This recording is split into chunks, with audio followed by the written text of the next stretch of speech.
我陆成宇，2027年的历史系研究员，研究青铜方鼎时，被卷入时空裂隙，一睁眼竟到了50年后的2077年。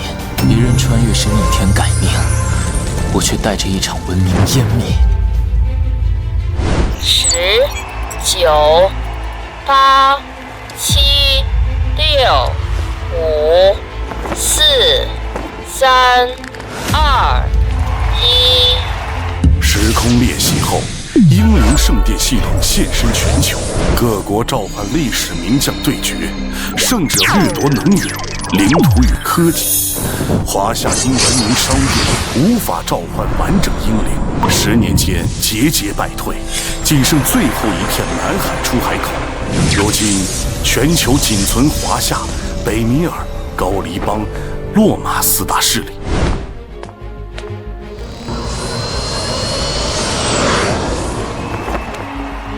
这是我能召唤的最后力量了，求你守住华夏最后的土地！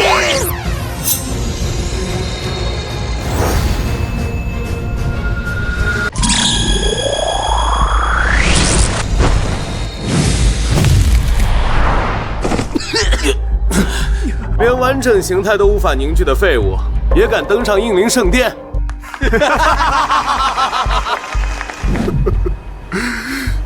难道我们华夏真的没有可以召唤的英雄了吗？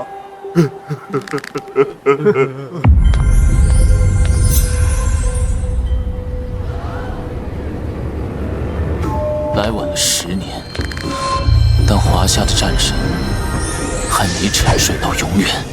华夏还有可以召唤的名将，凯伦沃克敢不敢再赌一场？我看你是真疯了。你是什么人？国家大事岂容你胡来？我们已经输不起了。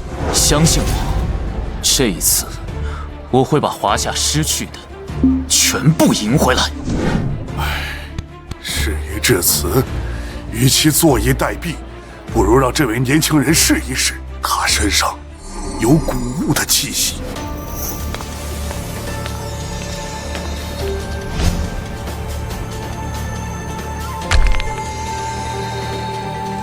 华夏存亡之际，当换战国战神，长平扬威，震慑6国。武安君，白起！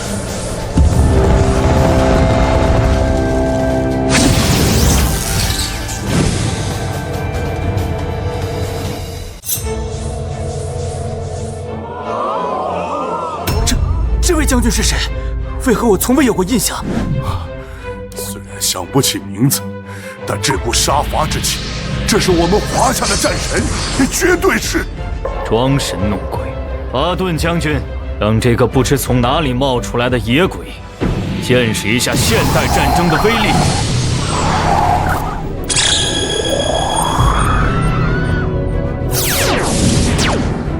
长平阵法，混敌于野。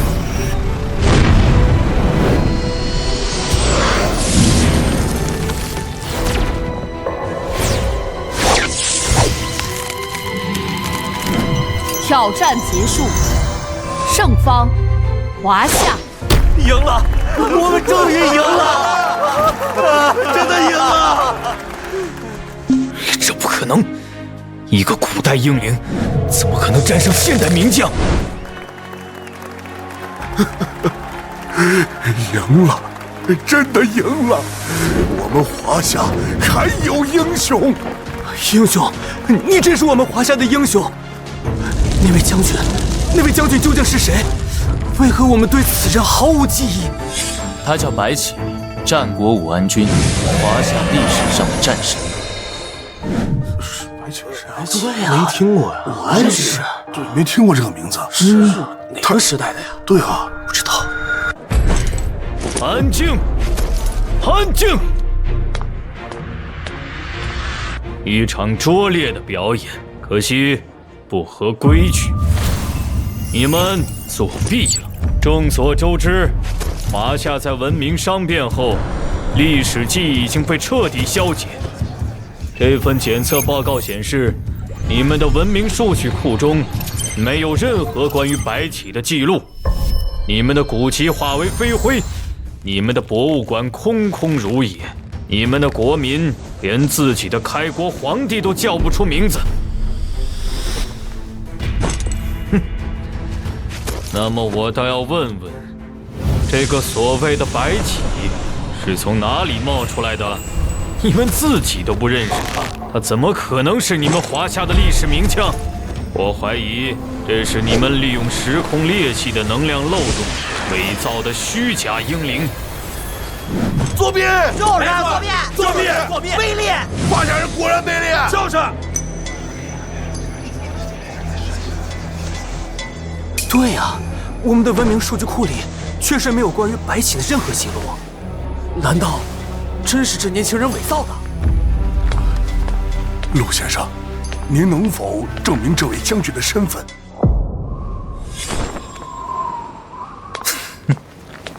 你们会忘记的，但历史不会因为被遗忘而消失。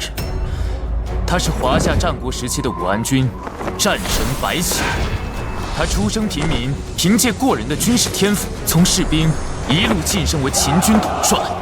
伊阙之战，他以少胜多，大败韩魏联军，斩首24万，一战成名。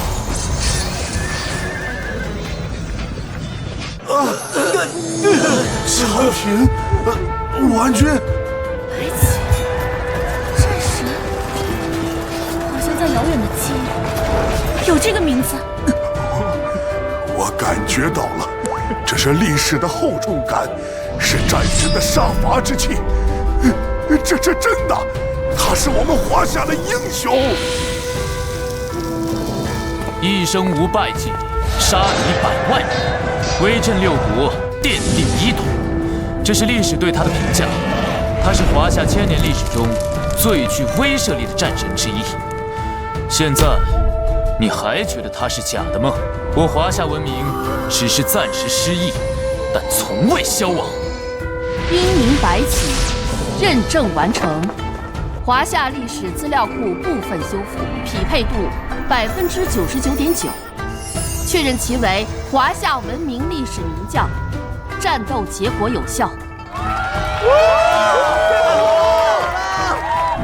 哼，赢一场改变不了什么，你们只唤醒了一个古代英灵，而我们有无数名将等着你们。明天我会让你华夏感受什么叫做绝望。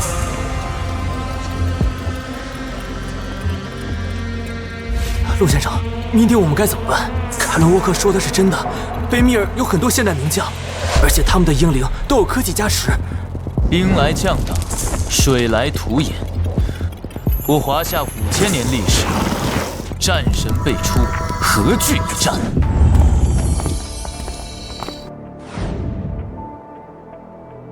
陆先生，今日虽胜，但真正的危机才刚刚开始。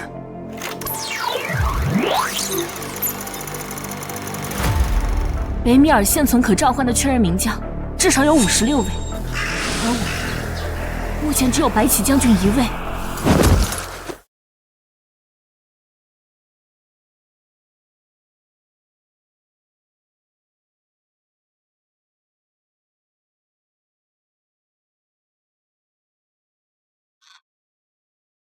如果我们的历史没有被遗忘，那该多好啊！5000年文明，战神何止1000万？我们真的赌不起啊，陆先生。听说凯伦沃克已经决定召唤施瓦茨科普夫了，那是沙漠风暴行动的指挥官，擅长现代化立体作战。他的英灵带着卫星制导、精确打击的科技特效，我们只有白起将军1位古代英灵，怎么应对啊？白起将军的勇猛再厉害，终究是冷兵器时代的战神。冷兵器对战现代热兵器，加科技加持，时代差距太大了，这根本是天堑。你们刚才说北米尔什么？名将如云，且有科技加持。哈哈哈哈哈哈哈！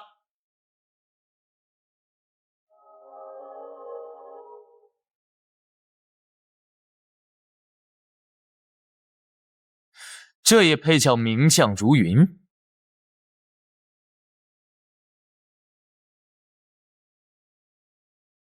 ？300年，在我华夏历史上，不过是一个朝代的兴衰更迭。他们用300年攒了几十个名将，就敢狂妄自大；而我华夏用5000年锤炼出的，是照耀万物的战神星河，科技加持，在真正的战神谋略面前，不过是雕虫小技。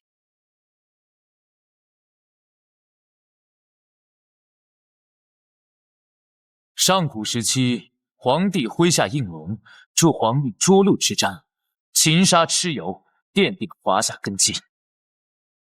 商周之际，江上8省诸山，辅佐武王伐纣，牧野一战定天下，奠基周朝800年基业。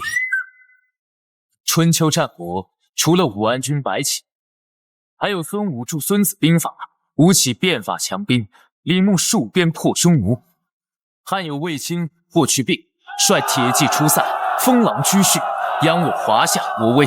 唐有李天王、李绩灭国秦王，开创大盛世。宋有岳飞精忠报国，大破金兵。明有徐达北伐中原，驱除元戎，定鼎天下。300年，放在我华夏，不过是一个朝代的兴衰片段。他们用300年攒了几十个他们眼中的名将，而我华夏用5000年锤炼出的不是名将，是照耀万物的星辰，是威慑四方的战神。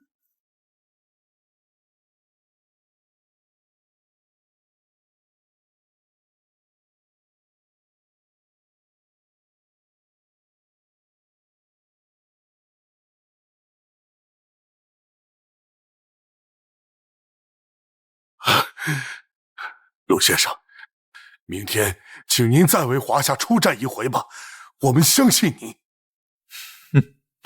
不，我要你们向他求饶。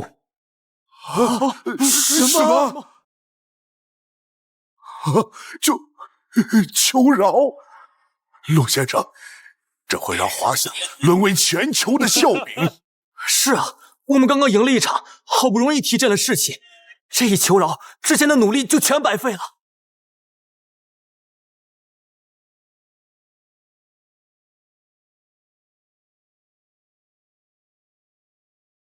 你们觉得凯伦沃克是什么样的人？傲慢、贪婪、冷酷的战争机器，而且极度自负。对，但还不够。他还是个赌徒，一个痴迷于稳赢局的赌徒。赌徒最致命的弱点，就是在看到必胜局势，会忍不住押上全部筹码。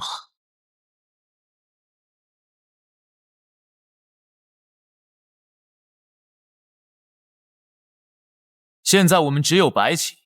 凯伦沃克虽然自负，但还会保持一丝谨慎，赌注不会太大。但如果让他相信我们除了白起，再没有其他名将可，甚至已经慌到要私下求饶了，他就会被贪婪冲昏头脑，迫不及待地加大赌注，想要一口吞下华夏更多领土和资源。而那时，才是我们亮出真正底牌的时候。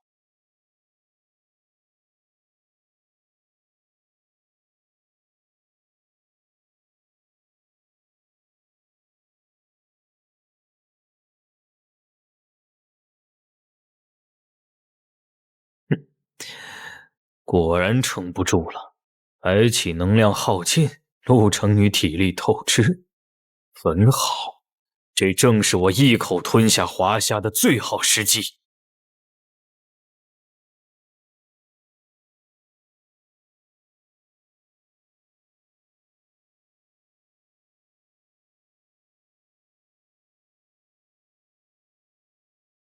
基于某些新情况，我要求修改今日赌注。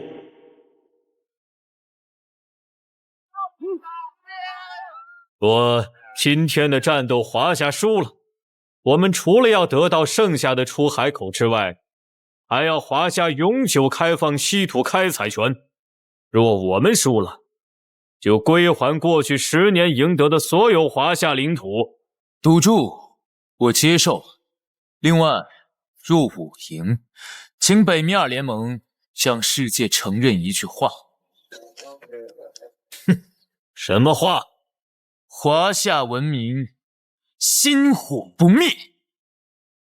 狂妄！出来吧，施瓦茨和普夫，让这个东方小子知道，现代科技加持的战争究竟有多强。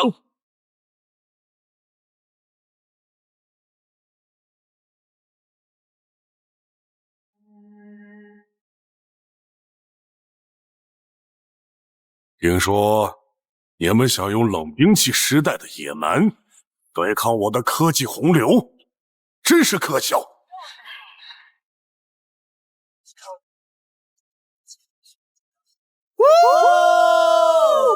沙漠风暴，让他们见识什么是现代化立体作战。陆成宇，需要我借你们几本现代军事教材吗？免费，免得你们死都不知道怎么死的。华夏人该不会想用铁戈对抗导弹吧？真是自不量力。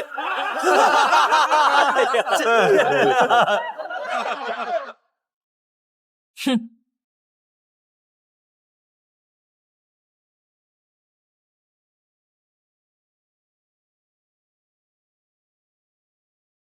一将军，该让世人看看我华夏战神的谋略如何碾压所谓的科技。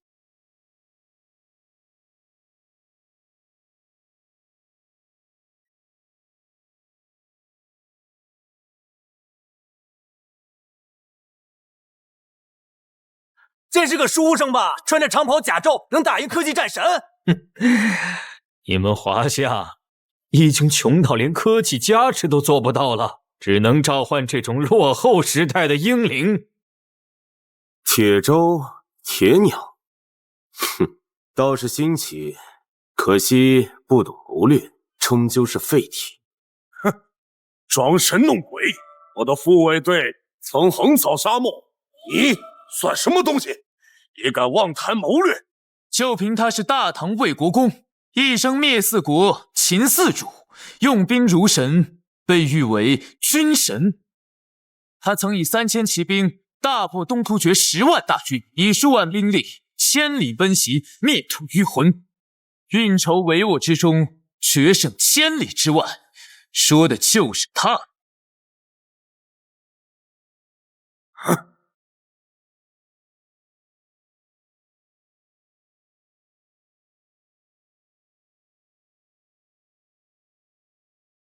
我看你能挡多少！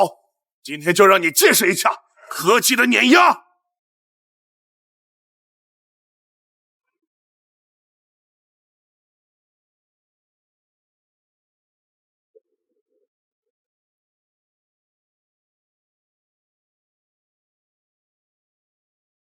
骑兵侧翼突进，化整为零，分割包围。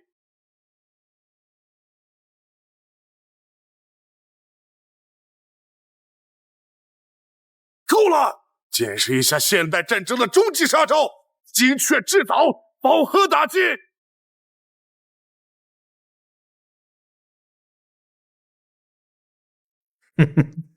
结束了，没有人能在这种饱和打击中存活。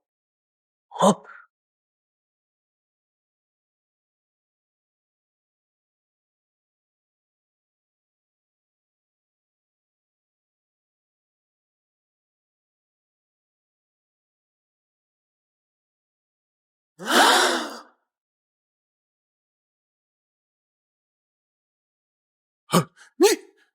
你怎么做到的？我的科技防护、精确制导，为什么对你无效？善战者不是其器，是其谋。将军，你执着于科技之力，却忘了战争的本质是人心与谋略。你心中只有胜败，却忘了为何而战，如何为战。对决结束，胜方华夏根据契约，北米尔需归还华夏全部领土。不，这不可能！科技怎么会输给落后的古代谋略？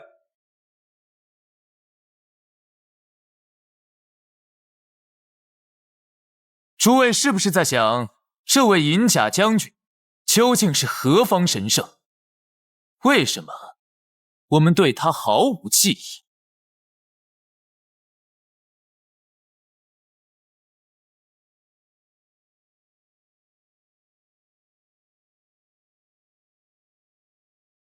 李天王出身官宦世家，少年时便立志报国，熟读兵法，弓马娴熟。他早年效力于隋朝，后归顺大唐，得到李世民的重用，开启了他的战神之路。他率3000轻骑夜袭定襄，大破东突厥，以数万兵力千里奔袭，灭吐谷浑，擒获其可汗。一生征战，灭国秦王，未尝一败，被封为魏国公，后世尊为军神。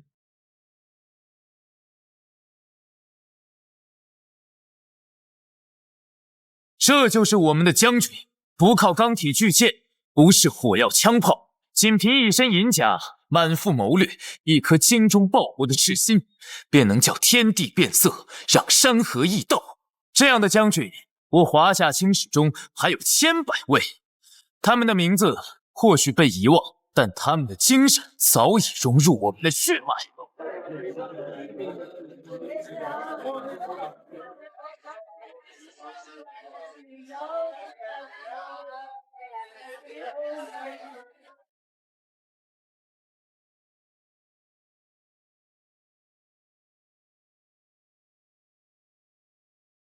他们真的只是忘了，不是没了。他们的文明藏在血脉里。这场对决不能作数。从一开始，这就是个圈套。你们故意示弱，用一封可笑的求饶信麻痹我们，然后召唤出一个根本不该存在的英灵，不是公平对决，这是欺诈，是对英灵圣殿神圣规则的亵渎。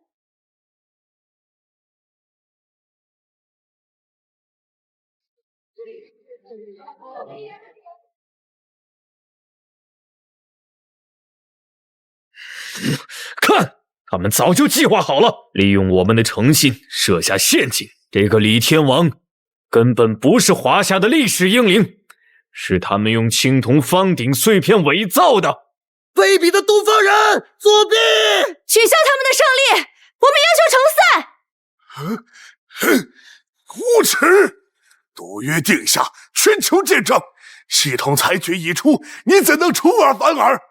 李天王将军的身份已有系统认证，你这是污蔑！听着，小子，就算我捏着鼻子把那些土地还给你们，又能怎样？北米尔联盟会立刻联合高黎邦、落马，对华夏发动全面经济制裁和军事威慑，能源、粮食、医药、关键零部件，所有贸易渠道全部切断。你们那点刚冒头的文明复苏火苗，我一根手指就能掐灭。用归还的领土换你们整个国家经济崩溃，民生凋敝，这交易你们做吗？你以为我们华夏的文明复苏只靠1、2位战神？你以为经济制裁、军事威慑就能让我们低头？华夏文明历经5000年风雨，从未因威胁而屈服，从未因灾难而消亡。遗忘我们可以唤醒，制裁我们可以突破，威慑我们无所畏惧。因为我们的血脉流淌着战神的勇气，蕴含着先人的智慧。你们要战，我们便战。华夏名将如云，战神辈出，何惧任何挑战？犯我华夏者，虽远必诛。3日之后，英灵圣殿，我华夏随时奉陪。你们敢来吗？有何不敢？不过是靠阴谋诡计捡了几便宜，真当自己是什么天命之选？下次对决，我要让你们华夏英灵碎骨，领土尽失，再也没有机会翻身。运气？你可知我华夏5000年从无侥幸可言，能赢你，是因我华夏战神的谋略碾压，是因文明根脉的底蕴深厚。下次对决，你若还敢登台，我便让你亲眼看看什么叫真正兵败如山倒，什么叫华夏不可辱。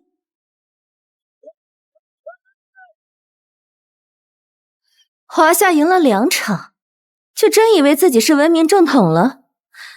在继续对战之前，我得先纠正一个被你们扭曲1000年的历史谬误。历史谬误？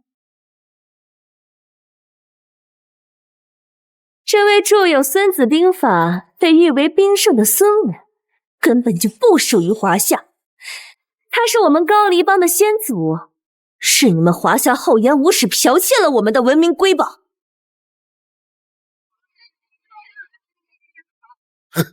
一派胡言，荒谬至极！我们虽遗忘了这位英灵的细节，但他必然是华夏文明的血脉，怎么可能是你们高黎帮的？你们也太不要脸了，竟敢篡改历史，抢夺我们的先贤！50年前，你们就靠着文化挪用颠倒黑白，50年后竟然嚣张到剽窃历史人物，还真是无耻到了极点！李智雅，篡改历史也要讲底线，你们这般信口雌黄，就不怕遭天谴吗？天谴？华夏才该遭天谴，你们不过剽窃了一点皮毛，就敢冒充正统，把我们高黎帮的军神说成自己的。真正无耻的是你们这些文明窃贼！孙武是我们的军神，华夏剽窃狗，不要脸的窃贼！空口无凭，你们自然不信。但真正的文明印记骗不了任何人。待我召唤高黎帮兵圣孙武，让你们看看谁才是正统。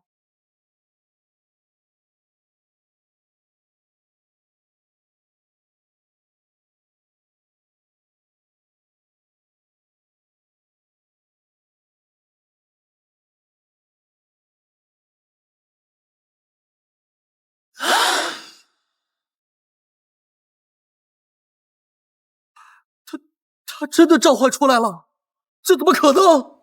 有点意思，没想到高黎帮竟能靠着篡改的文献，强行拼造出孙武的英灵虚影。真当历史是可以随意偷窃的吗？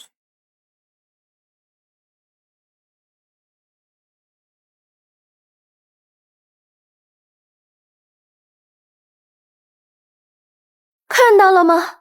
你们华夏连孙武的完整记录都没有，还敢妄称他是你们的先贤，这足以证明他本就属于我们高黎帮。华夏战神岂容尔等肆意亵渎？没有记录不代表不曾存在，伪造虚影更成不了正统。是真是假，打过便知。冒牌货终究是冒牌货，永远赢不了真正的华夏英灵。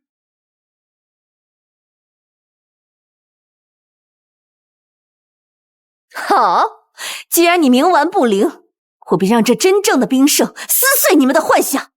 今日定要让全球见证，谁才是文明正统。撕碎他们，让华夏人认错，兵圣必胜。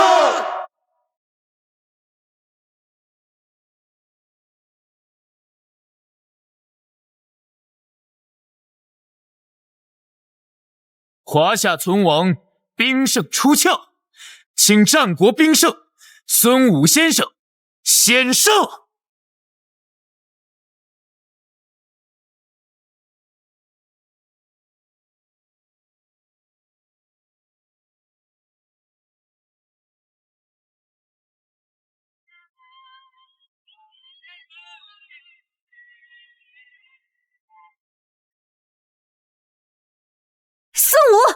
给我教训这个冒牌货，让他们看看什么叫正统兵圣的威力。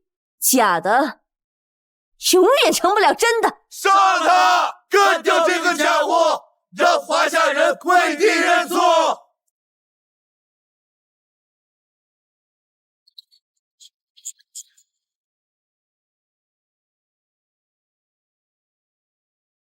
秦四儿神灵，徒有其表。这不可能！怎么会这样？兵圣怎么伤不了他？这不可能！我们的兵圣怎么会没用？那可是兵圣的招式啊，怎么连他的护照都碰不了？怎么会这样？怎么可能？哼，这就是你引以为傲的正统，连我华夏兵圣的一根汗毛都伤不到，也敢妄称兵圣，简直可笑至极！说得好，没错，就是我们看看什么叫真正的兵圣。没错，对，这才是华夏先贤的威严，岂容宵小亵渎。孙武先生，给他们一点教训，让他们见识见识什么叫真正的孙子兵法奥义。兵者，诡道也。诺。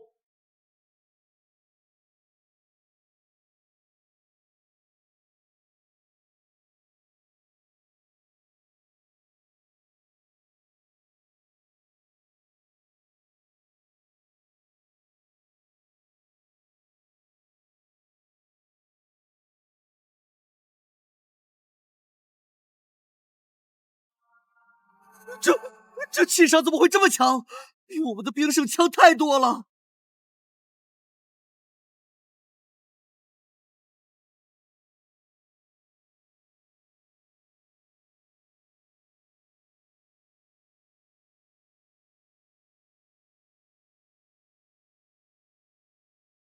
不可！赢了！冒牌货不堪一击，这才是我们华夏的兵圣。还敢妄称正统，后来的历史终究成不了气候。不可能，这不是真的！你给我站起来，有权利把他撕碎！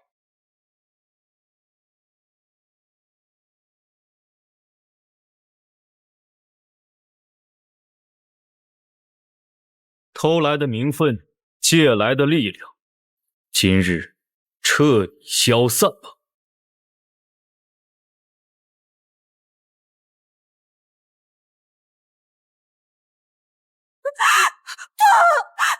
这怎么可能？我的兵圣怎么会打不过？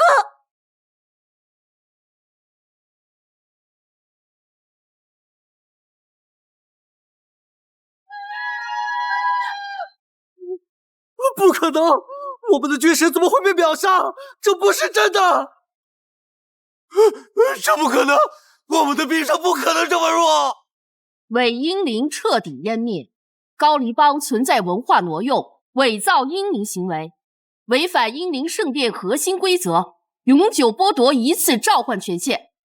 确认真孙武为华夏文明正统英灵，华夏历史资料库《孙子兵法》全卷及相关历史记载修复完成。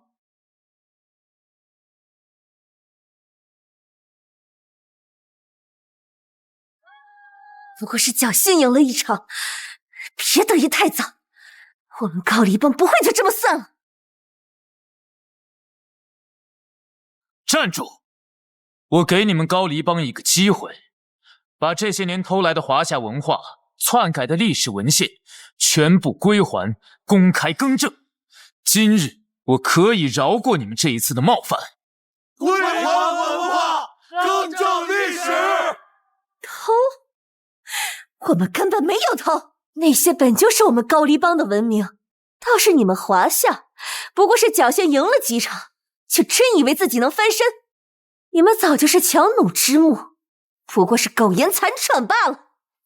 哼，不还也无妨。今日我话放在这儿，下次国战开启之日，便是你们高黎帮灭国之时。属于华夏的，我们会亲手拿回来。敢觊觎华夏的，我们必让其付出代价。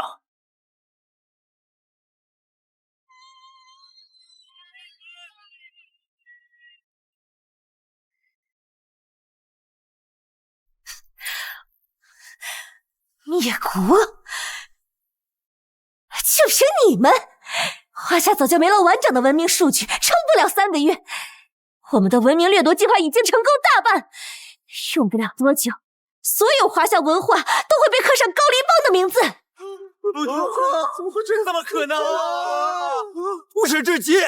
这些明明是我们华夏的东西，竟敢公然篡改归属！就算忘了细节，也知道这些刻在骨子里的东西，绝不可能是你们的。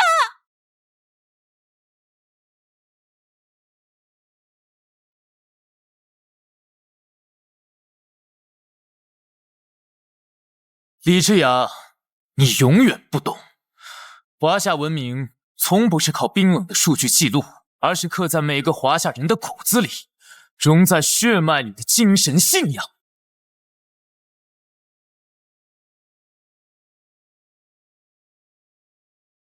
你们偷得了文化的名字，偷得了系统的标注，却偷不走自强不息的风骨，偷不走天下大同的胸怀，更偷不走华夏人对文明的坚守与传承。端午是纪念屈原的家国情怀，汉服是礼仪之邦的衣冠华章，榫卯是天人合一的匠心智慧，书法是笔墨丹青的文化底蕴。这些精神内核，你们永远偷不走。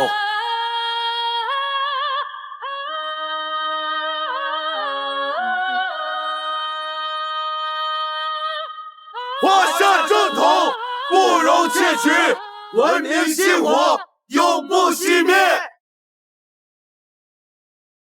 高黎帮对决失败，华夏阵营获胜。下一轮国战开启，请落马帝国选择对战对象。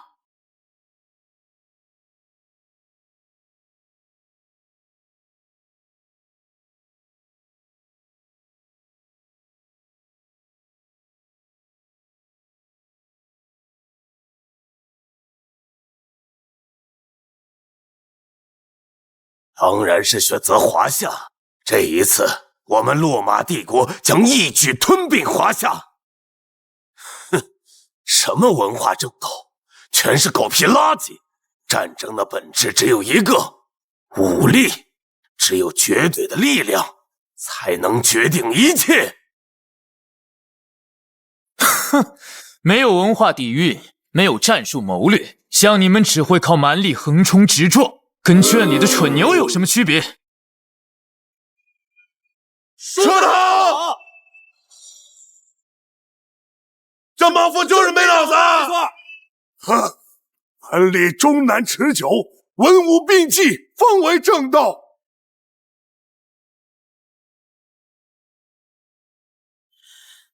你敢骂我，疯小子！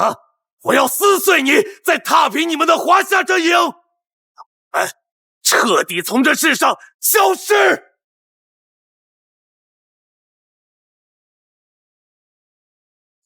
必拿下华夏，让你们跪地求饶，尝尝落马铁剑的滋味。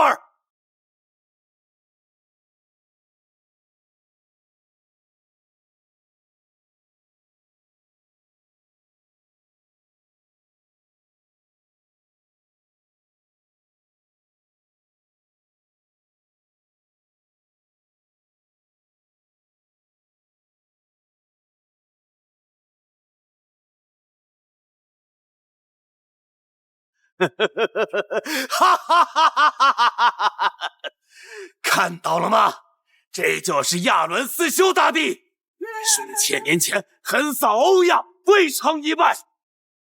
武力才是唯一的真理。你们华夏的英灵在他面前不可谋矣。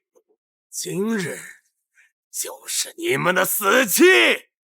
哈哈哈哈哈哈！说得对！什么东西啊？就是去你大爷的！是亚伦思修大帝，无敌的战神！华夏人这次死定了！什么谋略型英灵，在绝对队伍的面前全是垃圾。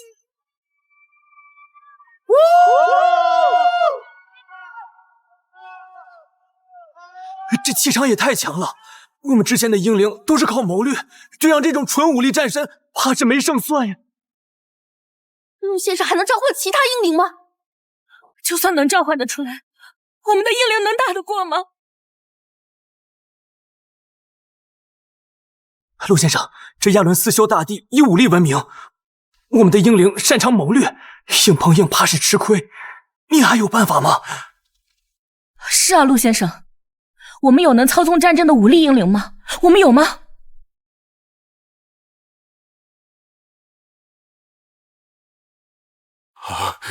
陆先生，华夏不能再输了，你是我们最后的希望了。说得对！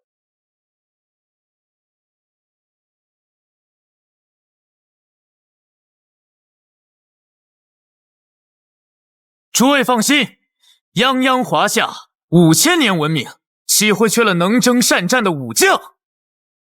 他靠武力横扫欧亚，我华夏便有霸王破阵。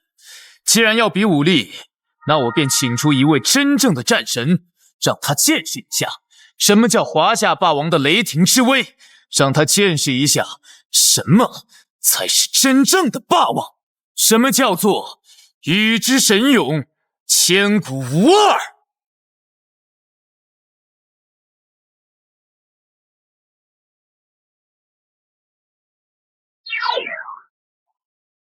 华夏存亡，霸王出鞘，有请西楚霸王项羽。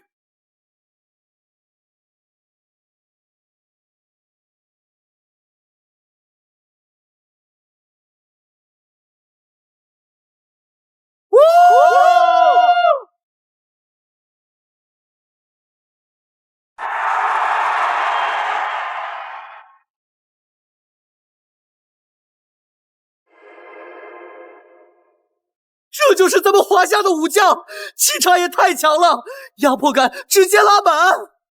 光看这身形和气势，就比那个亚伦思修大帝猛多了。陆先生果然没让我们失望。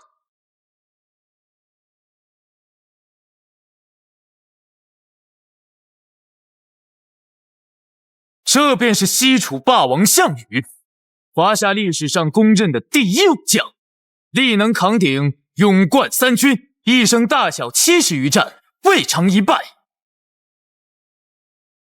巨鹿之战，项羽率领数万楚军破釜沉舟，横渡漳水，以少胜多，击溃40万秦军。秦军阵营溃散，楚军嘶吼冲锋，烟尘漫天。彭城之战，项羽亲率3万铁骑千里奔袭，大破50-60万诸侯联军。战场之上，霸王枪横扫千军，无人能挡。项羽手持霸王枪，怒喝一声，震退敌军，眼神狂暴而威严，玄甲染血，却气势更盛，尽显王不过项的霸气。原来我们华夏历史上竟有如此善勇的武将，这等气魄，这等战绩，实在太震撼了。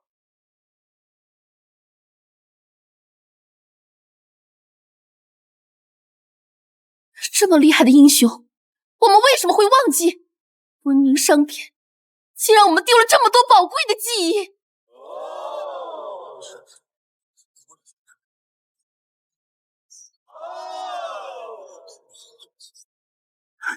这华夏英灵的气场怎么比大帝还强？会不会打不过呀？不可能，大帝是无敌的，怎么可能会打不过大夏的废物？慌什么？一具未见过世面的废物！亚伦思修大帝横扫欧亚，从来没败过，个华夏武将而已，怎么可能是对手？亚伦思修大帝，给我动手，撕碎这个狂妄的家伙，让华夏人知道谁才是真正的武力王者！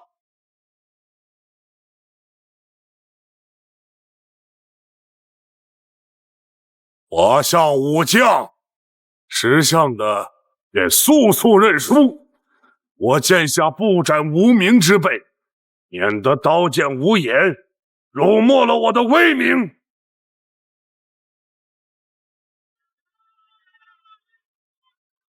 吾乃西楚霸王，一生只知胜败，不知认输。尔等蛮夷也配谈刀剑无眼？今日便让你见识何为霸王之威，何为华夏之勇！呀！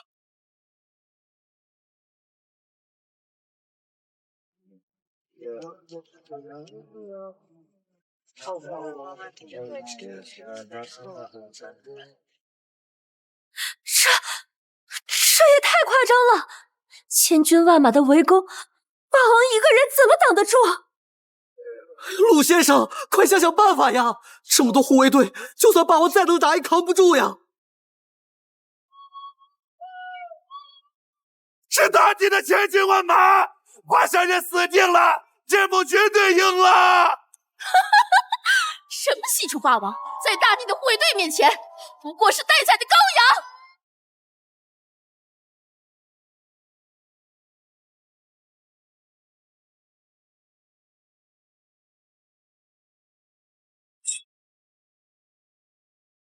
哎，霸王怎么还不动呀？直接一个人打马其顿方阵吗？霸王，快闪开呐！别跟他们硬碰硬啊！哼，你们的霸王不会第一次见到这种方阵，被吓傻了吧？你们的霸王果然是这么的不堪一击。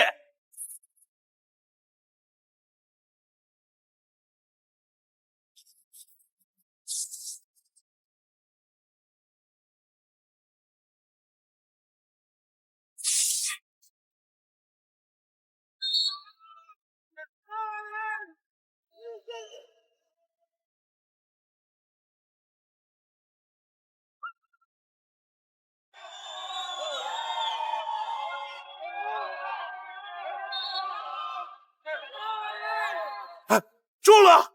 大帝的千军万马命中了，华夏武将死定了！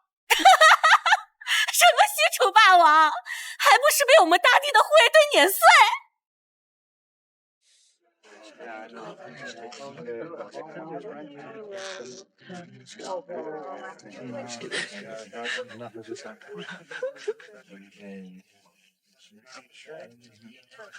怎么不躲呀？这么多攻击砸下来，就算是霸王也扛不住呀！陆先生，快想想办法！霸王他不会有事吧？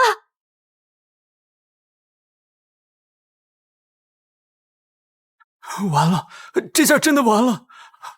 我们还是输了吗？结局还没出，我们还没输，对吧？还没输，没输吧？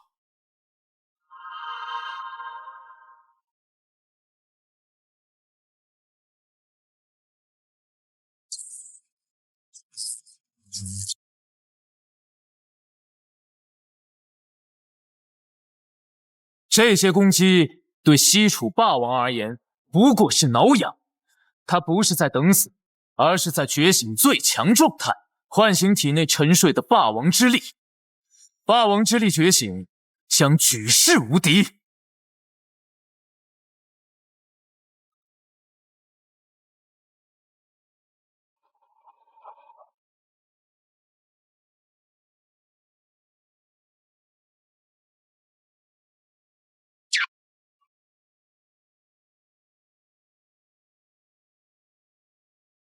哈哈哈哈哈哈！看到了吗？这就是绝对武将的威力。华夏武将已经被碾碎在千军万马之下，华夏输了，落马必胜，大地无敌。我大地天下无敌，天下有谁敢与我较力？这就是你们的西楚霸王吗？搞笑！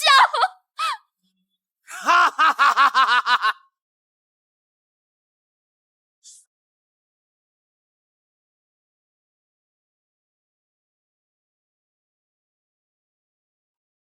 果然还是有言无伤定律。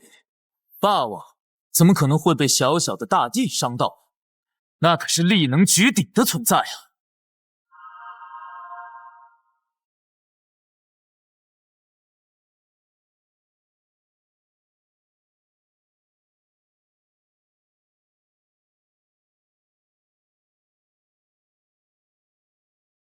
哈哈哈哈哈哈！这不可能！怎么会这样？千军万马的攻击，他怎么可能完好无损？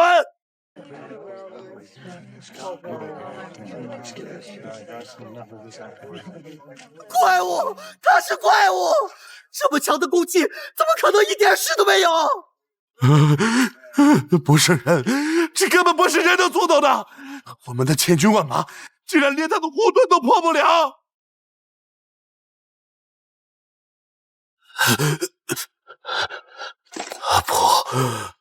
不可能！怎么会有人强大到这种地步？千军万马的饱和攻击，他怎么可能毫发无损啊？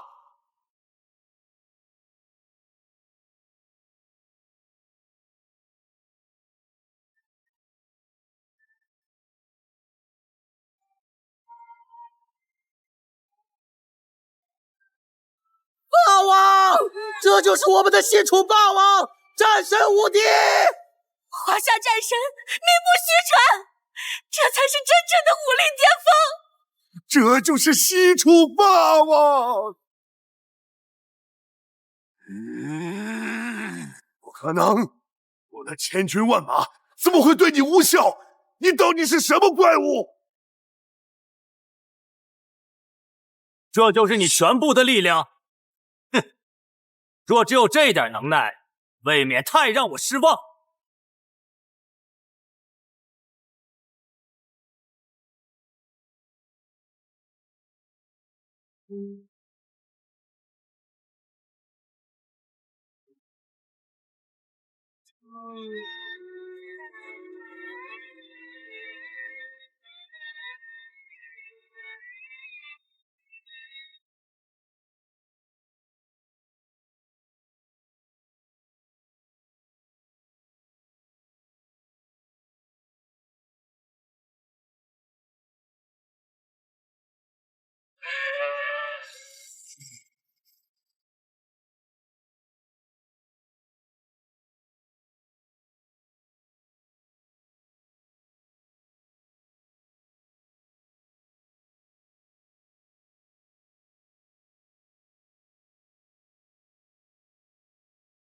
你终究不是他。如果只是这样程度的话，那么你的生命到此为止了。不，我不甘心！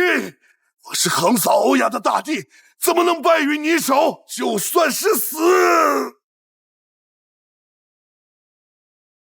我们输了，这怎么可能？大帝他竟然输了！那可是亚伦思修大帝呀，怎么会被秒杀？哎呦，这就是你们的亚伦思修大帝呀！我们打赢了，我们打赢了！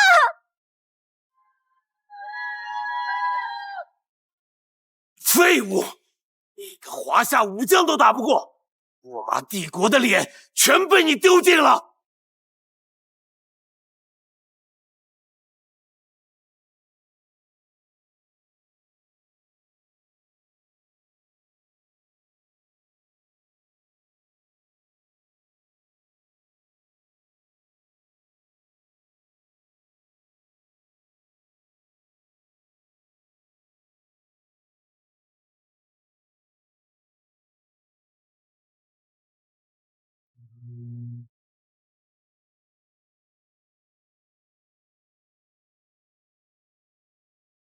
华夏霸王，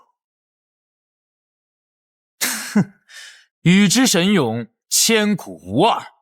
这可是华夏有明确记载的百人斩，你当我宇哥是哈喽 K 题呢？落马帝国英灵，亚罗思修大帝彻底湮灭，华夏阵营获胜。落马帝国因违规驱动英灵自爆，额外剥夺一次召唤权限。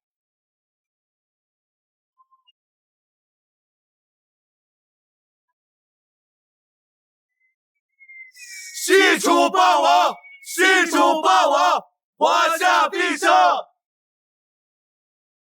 好一个霸王，好一个西楚霸王啊！壮哉！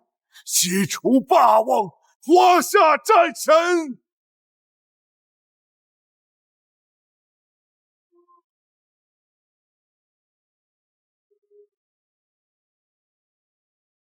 诸君可看清，此便是我华夏一隅之力。凡犯我华夏者，无论来自何方，自称何神，有何倚仗，皆如此例。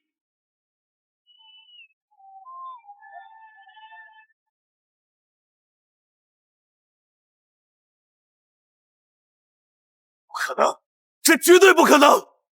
思修大帝是横扫欧亚的战神，会被一个华夏武将轻松击败啊！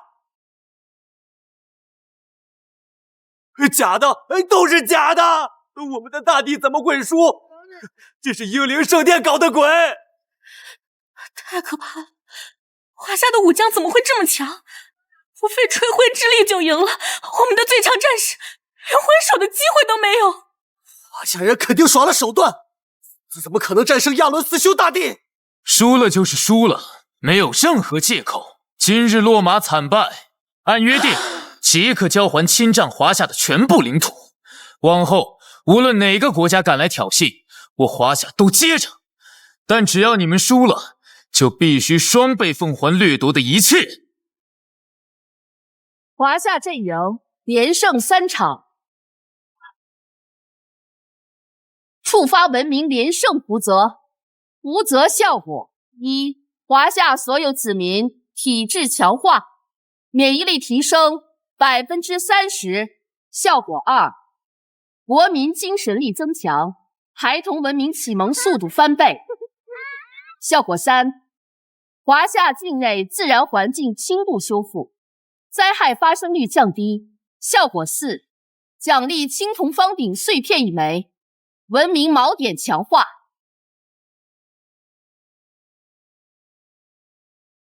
又一枚碎片，只要集齐所有青铜方鼎碎片，就能彻底修复文明锚点，让华夏丢失的文明记忆全部复苏。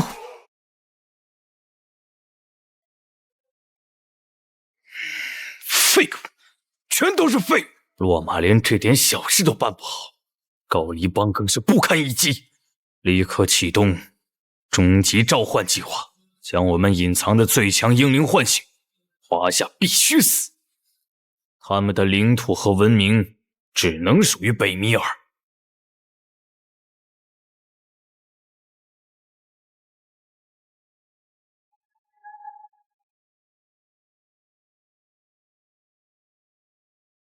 天地棋盘开启，核心争夺物文明元晶。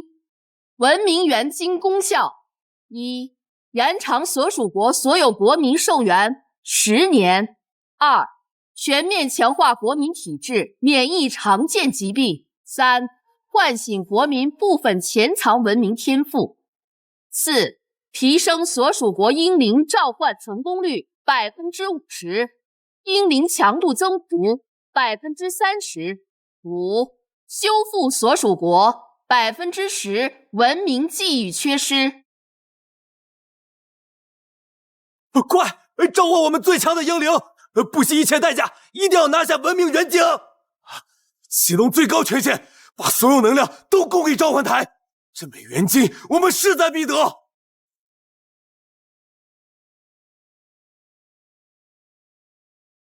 华夏在此守擂，想要争夺文明元晶，先过华夏这一关。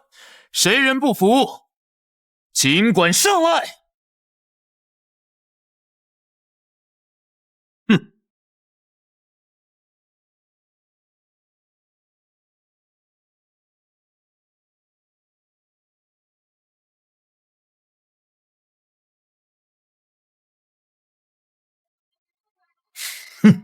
狂妄至极！不过是赢了几场侥幸的对决，就真的以为自己天下无敌了？华夏人真是不知天高地厚，手累挑战全世界。我看你们是想彻底亡国。别给脸不要脸！之前的胜利都是运气，这次定要你们见识真正的力量！陆先生是不是太冲动了？挑战全世界风险太大了，一旦输了……是啊，各国肯定会拿出最强的英灵，我们能应对过来吗？我华夏从不打无准备之仗，既然敢守擂，便有必胜的把握。华夏必不会输。说我狂妄，狂妄是需要资本的，而我华夏的资本便是5000年沉淀的万载文明底蕴，是无数战神辈出的无双之威。今日我便让你们所有人见识，什么叫华夏不可辱，战神不可逆。谁敢来战，我便让谁败。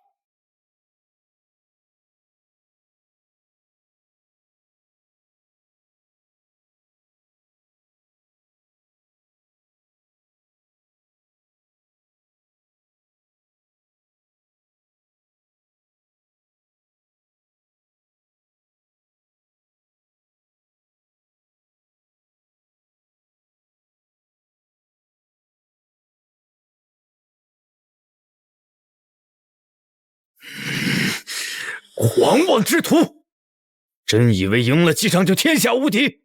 今天我法西帝国便让你知道，什么叫真正的战争王者！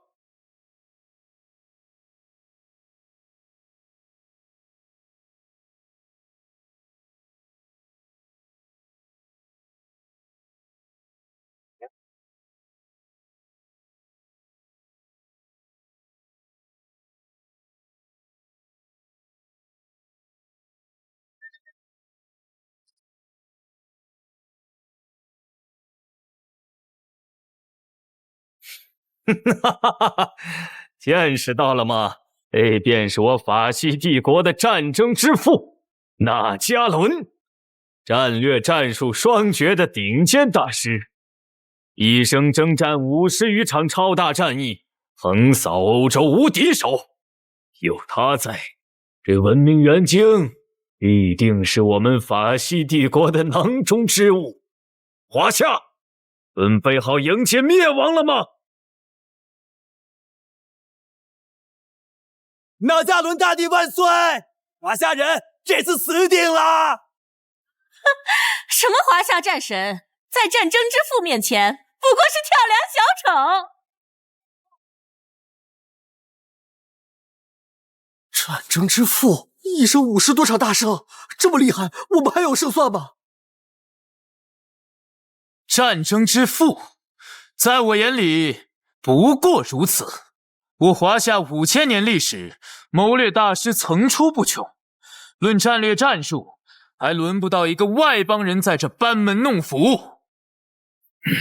狂妄，简直是天大的狂妄！懒得跟你废话，赶紧上棋盘，让纳迦伦大帝撕碎你的幻想。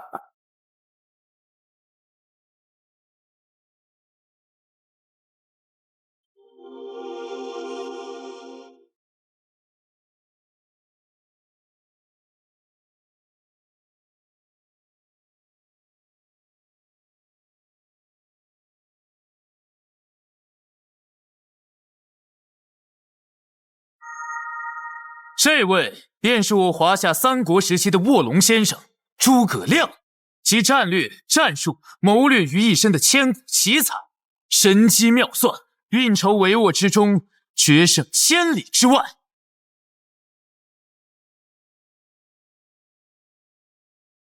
我的天，这也太神了吧！靠着大武借剑，凭着琴声退敌，这谋略简直逆天啊！虽然不知道他是谁，但这操作也太牛了！我看这场面就比那个纳迦伦厉害多了。这就是我们华夏的英灵吗？不用武力硬拼，靠脑子就能赢，也太震撼了！吹牛皮谁不会啊？说神机妙算，我看啊，就胡编乱造。不过是个古代谋士，怎么可能比得过战争之父？华夏人肯定是怕输，才故意夸大其词。哼，故弄玄虚，有本事别耍嘴皮子，棋盘上见真章。是真是假，擂台上自然见分晓。你们的无知与狂妄，终将让你们付出惨痛的代价。诸葛先生，这文明元经关乎华夏文明复苏，关乎亿万同胞福祉，还望先生鼎力相助。亮，义不容辞。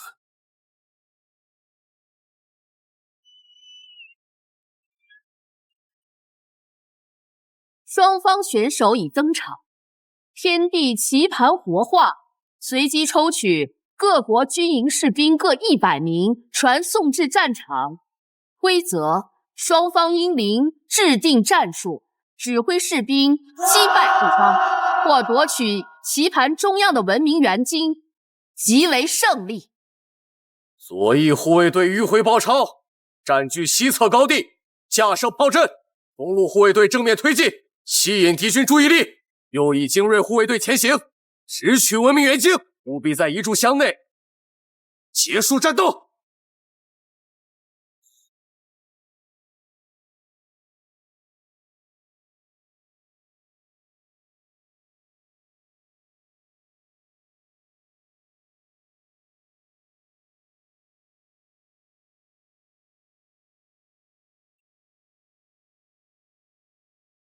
怎么还没动静啊？他们都快摸到元晶了，再不出手就晚了。怎么还不动？难道真的找不到破解之法了吗？别等了，赶快反击呀！再等下去，我们就要输了。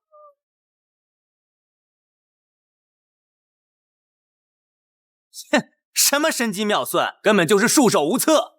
这就是华夏的谋略大师，可笑至极。哈哈哈哈哈哈！我就说嘛，不过是个只会故弄玄虚的骗子，连反击都不敢。华夏人真是怂到家了！快点拿下元晶，让华夏人彻底绝望！诸葛先生看似不动，实则早已洞察全局。那迦伦的战术虽猛，却早已在先生的算计之中。就是现在，左翼士兵断其后路，中路士兵设伏阻敌，右翼士兵指导炮阵，围点打援，瓮中捉鳖。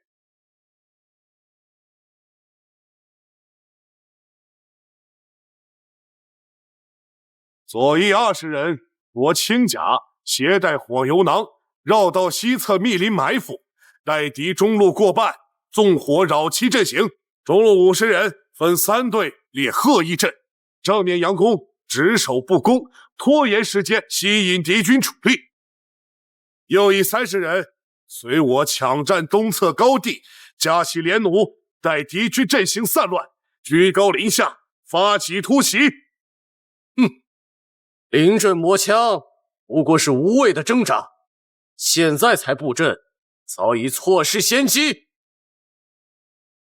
华夏人真是可笑，等他们布好阵，我们早就拿到文明元晶了。必输无疑，这破阵型根本挡不住大帝的军队。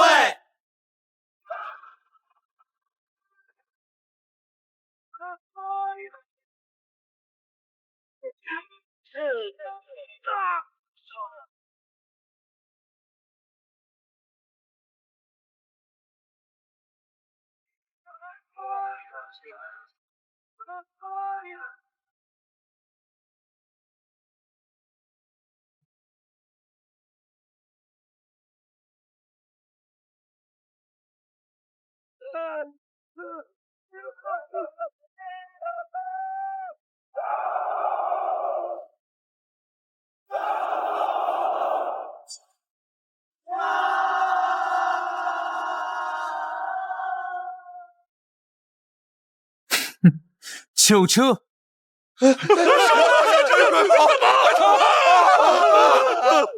中路护卫队变阵长蛇阵，追击溃逃敌军。左翼护卫队分兵两路，截断法西护卫队逃往文明元京的路线。右翼护卫队随我直捣纳迦伦的指挥中枢。华夏谋士，休要称呼，喊我亲自斩你！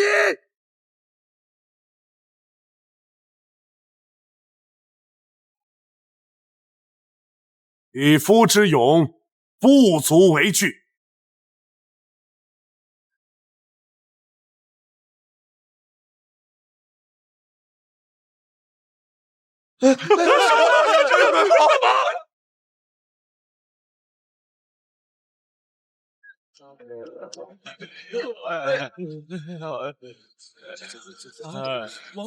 天地棋盘对决结束，华夏阵营获胜，文明元京归属华夏。法西帝国英灵纳迦伦能量溃散，剥夺一次召唤权限。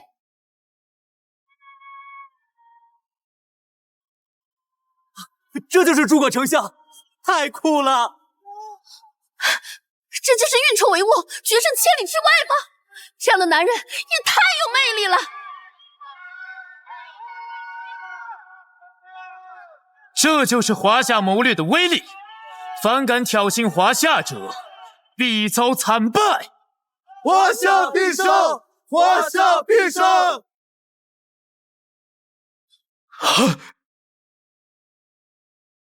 不可能，这绝对不可能！纳迦伦大帝怎么会输？你们一定作弊了！我们的战争之父怎么会败给一个华夏谋士？这不是真的！输得这么彻底，连反抗的机会都没有，这到底是什么怪物级别的谋略？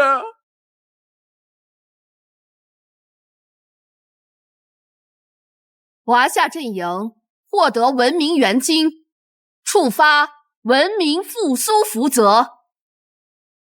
福泽效果：一、华夏国民文明记忆修复10%，部分历史片段与英雄事迹在民众脑海中复苏。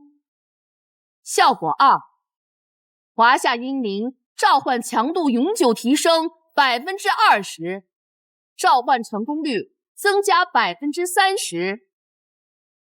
效果三、华夏境内灵气浓度轻度提升，自然环境加速修复。效果四、奖励华夏阵营英灵共鸣特权，可同时召唤2位英灵协同作战，限1次。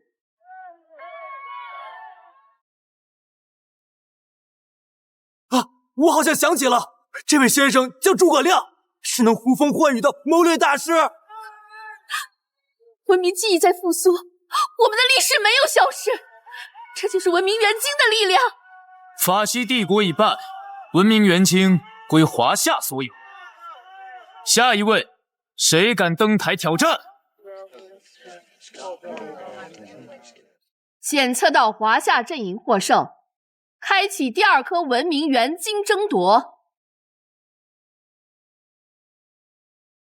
第2颗文明元京功效：一、强化所属国士兵战斗力意志与体能，提升50%作战效率；二、解锁英灵专属技能1次；三、修复所属国15%的文明记忆缺失；四、临时获得时空屏障权限，可抵挡1次致命攻击；五、提升文明锚点纯度，加速完整复苏。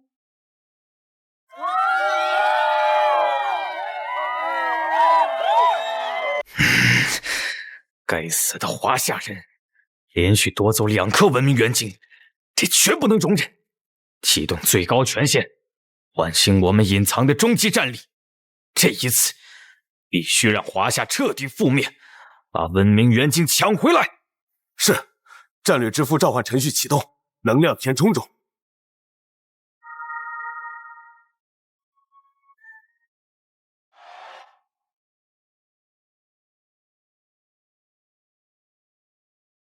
华夏连纳迦伦都能轻松击败，我们的英灵怕是不够看。北米尔这次动真格了，我们不如先观望，坐收渔翁之利。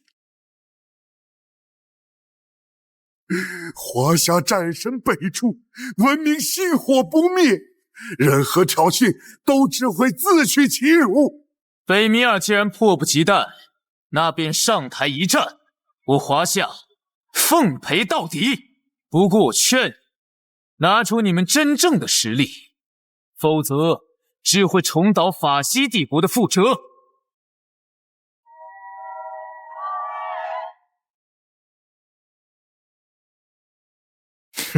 负责，华夏人，你太狂妄了。这一次，我会让你知道什么叫真正的战略碾压，什么叫科技与历史的完美结合。我们北米尔的最强战略之父会亲手撕碎你的幻想，夺回属于我们的一切。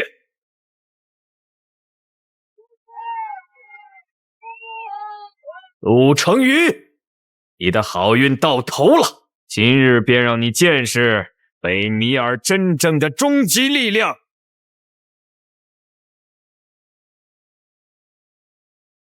介绍一下，这是北米尔的战略之父艾森豪威啊，二战盟军统帅，策划诺曼底登陆，横扫欧洲战场，科技与战略的完美结合。这英灵的气场也太强了，还带着这么多高科技武器，我们能顶住吗？之前的对手要么靠蛮力，要么靠阴谋，这次是真正的战略大师加科技碾压，陆先生能应对吗？战略之父，科技结合，在我华夏的兵家盛典面前，不过是食人牙慧。华夏5000年从不缺战略奇才，今日便请出一位帝国双臂之一，让你见识什么叫真正的战略碾压。华夏存亡，卫青出阵，有请大汉大司马长平侯卫青。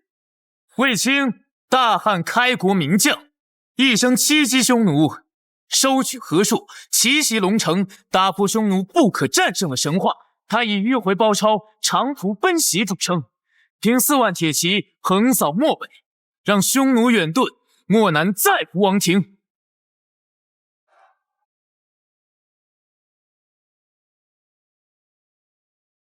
我的天！以少胜多，横扫漠北，这战略眼光也太绝了！虽然不知道他是谁，但这奔袭战术看着就比那个什么战略之父厉害。过时的冷兵器战术也敢拿出来献丑？艾森豪维尔指挥100万大军，玩转海陆空协同作战，你的所谓奔袭，在卫星制导面前就是笑话。华夏名将，识相的速速认输！我的战略网络能让你无处遁形。传令下去，左路铁骑迂回至敌后，别断其能量补给，东路设伏，诱敌深入。右路奔袭其指挥中枢，擒贼先擒王。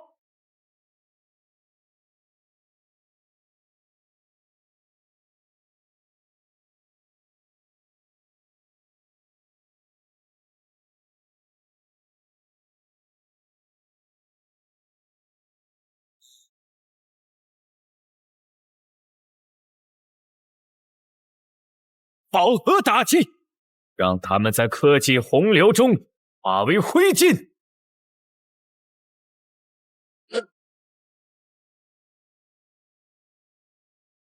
哼，不堪一击！全军追击，务必将其彻底歼灭！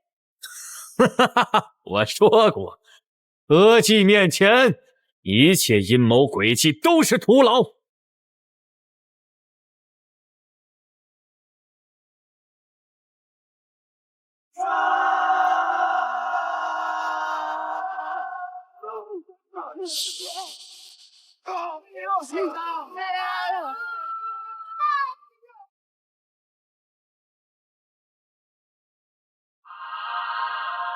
不好，拦住他们！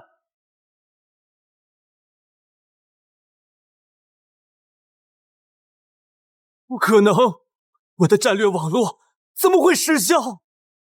善战者治人而不治于人，你的科技再强，不懂因地制宜，终究是纸上谈兵。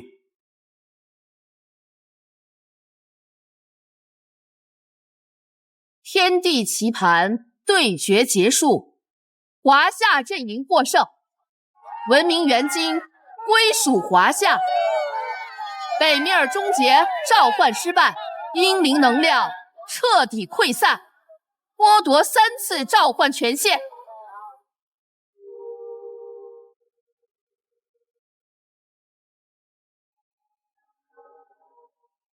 这就是华夏文明的力量，科技也好，武力也罢，在5000年沉淀的智慧面前，终究不堪一击。从今日起，华夏遗失的领土、文化、尊严，我们会一一夺回。反敢觊觎华夏者，必遭严惩。天地棋盘第2颗文明元晶归属确认，华夏阵营。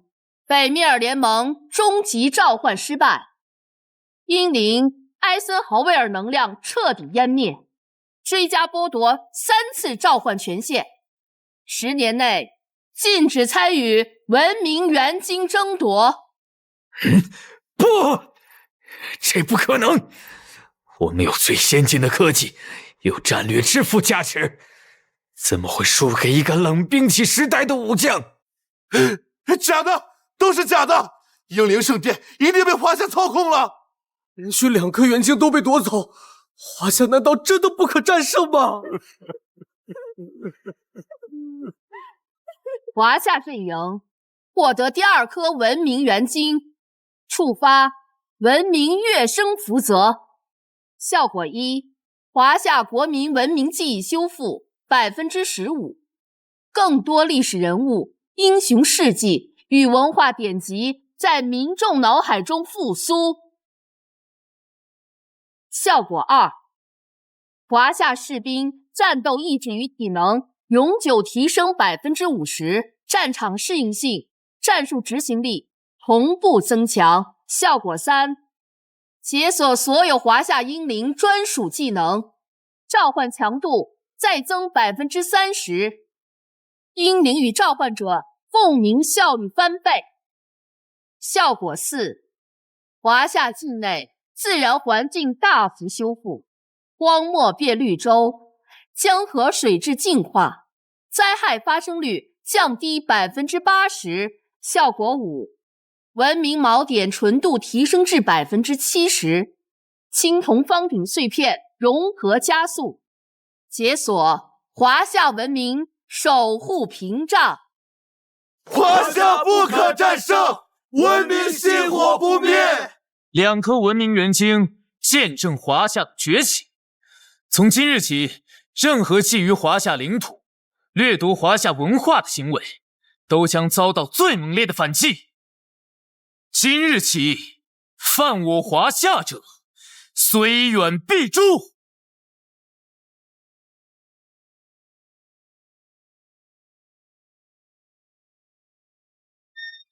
2颗文明元晶已归华夏，尔等若还想争夺，不必惺惺作态，要么单独登台，要么一起上。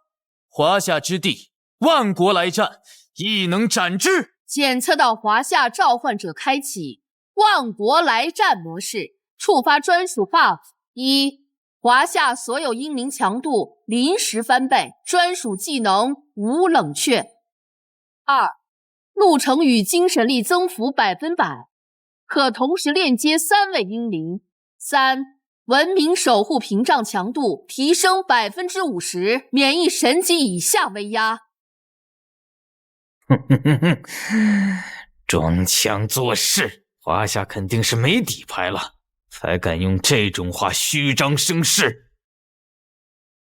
狐假虎威罢了，真以为赢了几场就能对抗全世界？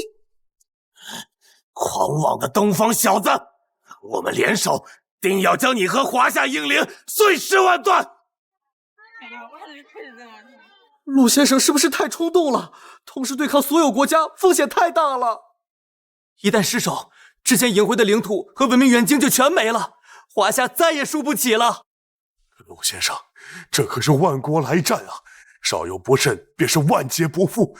你真的有把握吗？把握，在我眼里，在座的所有都是垃圾。狂妄至极！我要让华夏为这句话付出亡国的代价！欺人太甚！召唤最强英灵，撕碎这个不知天高地厚的小子！启动所有隐藏英灵储备，今日便让华夏彻底从英灵圣殿除名。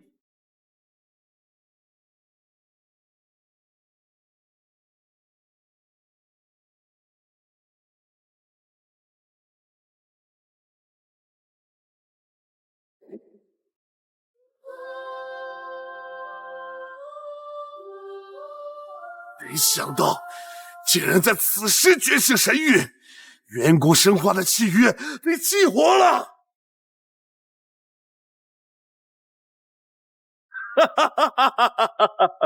损失些寿命又如何？诸神一出，尔等全都是蝼蚁。今日便让你们见识真正的神之威呀！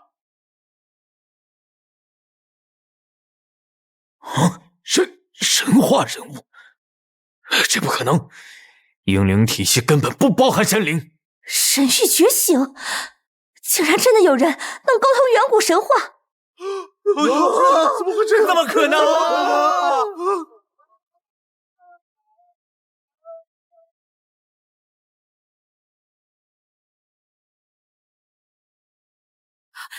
神，他要召唤神？这世界还有神的存在吗？检测到法尔廷帝国召唤者伊莱亚斯觉醒神域，成功链接远古神话体系，召唤超出现有英灵范畴的神话级存在。奖励法尔廷帝国国民平均寿命加5年，全民免疫神级以下威压，文明记忆修复5%，解锁神话时代部分记载，永久解锁神话级召唤权限，可每年召唤10次神话英灵。降临吧，雷霆之主宙斯！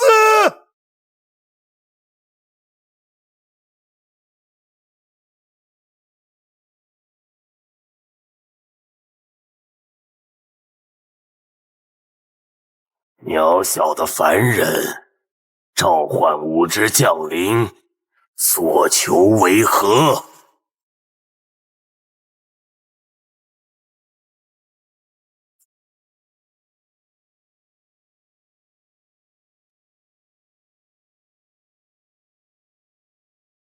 哈哈哈哈哈！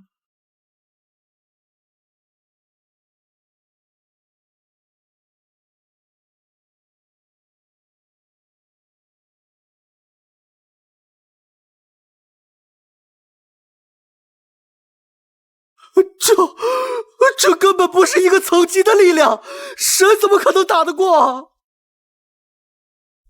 这不玩赖呢吗？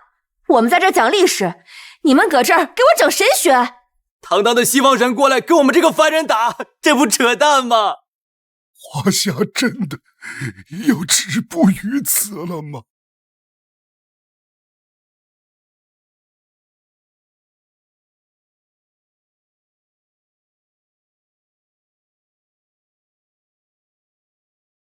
有趣，没想到竟然能召唤出了神灵。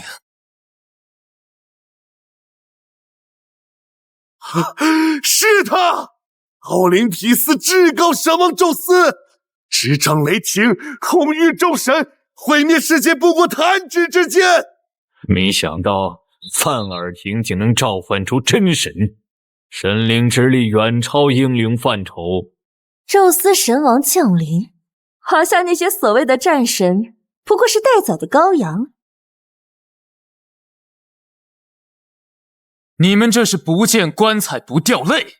既然执意要挑战华夏，那我便成全你们。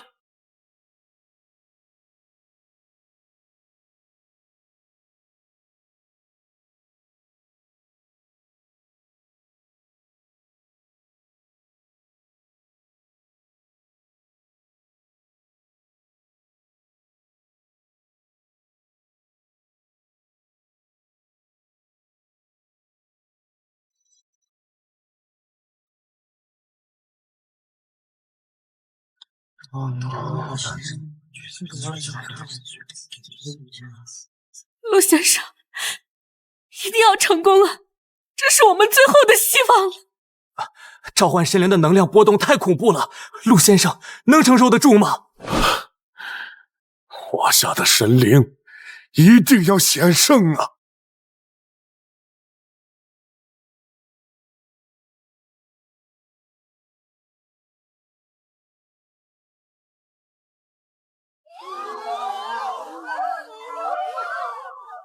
好强的力量！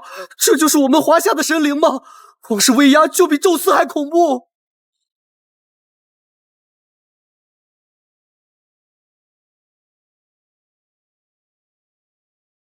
远古洪荒，人文初祖，一统人族天地经，3000亿来贺威名，诛邪驱怪无人数，唯我轩辕立方中。华夏存亡之际，恳请轩辕黄帝神君现世，镇杀外敌，重振华夏神威。这就是我们华夏的神灵吗？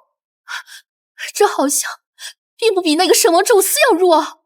看这气势，应该弱不了。就看这彩霞漫光，百鸟啼鸣，仙雀坐桥，龙坐轿，漫天福音一人名。就咱这出场动画，甩那宙斯不知道多少条街，指定强。哼，宙斯神王蝼蚁罢，我华夏轩辕黄帝神君随手便可轻易碾压。我操！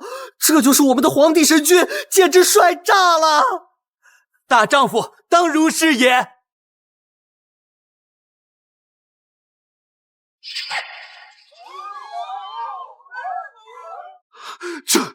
这不可能！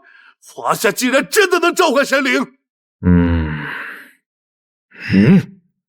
我们召唤宙斯，付出了半数国民寿元的代价，他怎么能这么简单就召唤出神灵？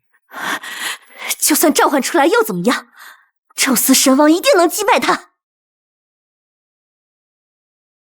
检测到华夏召唤者陆成宇成功召唤华夏神话至高英灵轩辕黄帝，触发神话险胜奖励。华夏佛民文明记忆修复 30%， 完整复苏远古神话体系记载。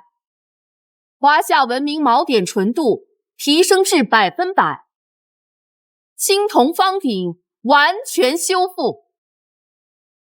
华夏英灵召唤强度永久翻倍，神话英灵召唤权限永久解锁。华夏境内自然环境完全修复，灵气浓度大幅提升。这位便是我华夏神文初祖轩辕黄帝。远古洪荒时期，他统一华夏部落，战败蚩尤，奠定华夏文明根基。他播白虎草木，制衣冠，建舟车，创文字，定音律，明历法，兴医学，被尊为华夏至高神。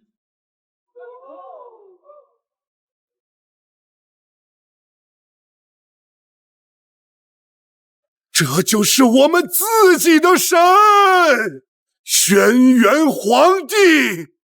黄帝神君，此西方神奇宙斯，挟雷霆之威，扬言要覆灭华夏，掠夺我文明元精，践踏我华夏尊严。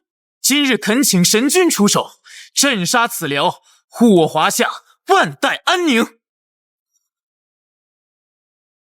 小小西方神奇，也敢狂言灭我华夏！自逐鹿之战后，便再无人敢犯我华夏疆土。而好大的胆子！王啊，区东方蛮神也配与我比肩？今日便让你知晓，神王之威不可侵犯！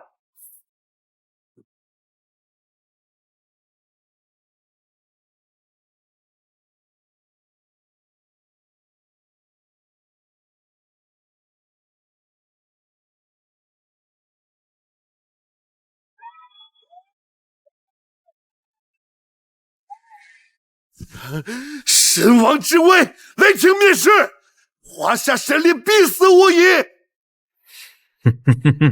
太好了，宙斯赢了，华夏的文明元境就是我们的了。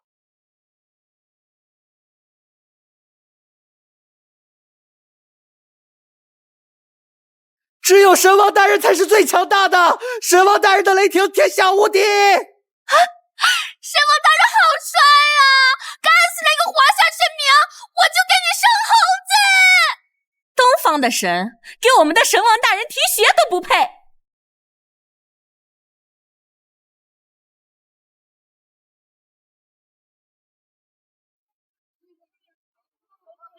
快躲呀，神君快躲开！这一击会把你撕碎的。为什么不躲？这雷霆太恐怖了，擂台就要被摧毁了！皇帝神君，千万要无视啊！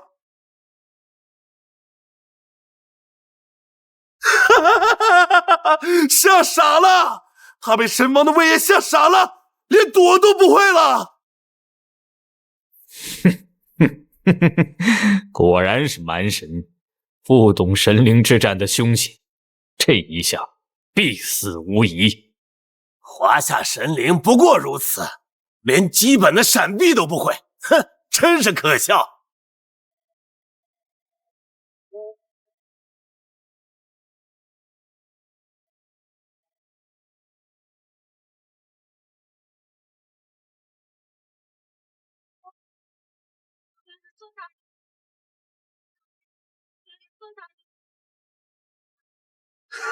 死了！华夏神灵死定了！雷霆灭世之下，绝无生还可能。哈！连神王大人一击都扛不住，还敢妄称至高神？之前的狂妄呢，现在还不是化为飞灰？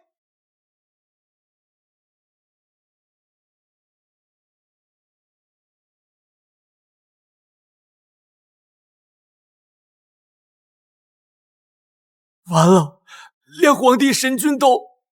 华夏真的没希望了。识相点的话，趁早投降认输吧！你们的皇帝已经被我们伟大的神王打死了。哼，真以为这点雷霆就能杀了皇帝神君？你们还是太小瞧我华夏创世神灵的力量了，简直愚昧可笑。对，那股混沌能量的气息没有消散，而愈发强盛。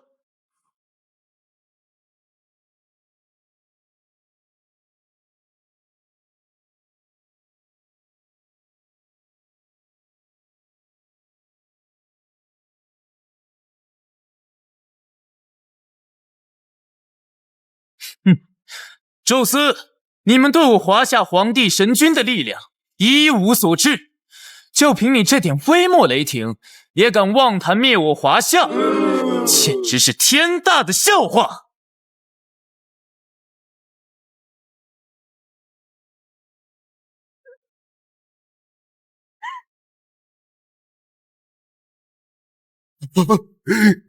没事，皇帝神君没事，他这人毫发无损。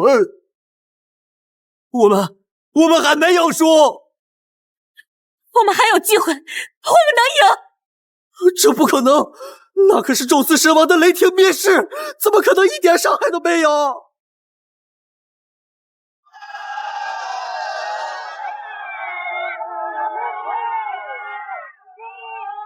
皇帝神君无敌，华夏神灵无敌！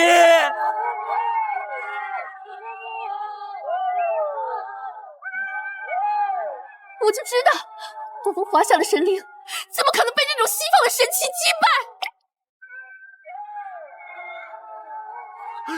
这不可能，真的不可能！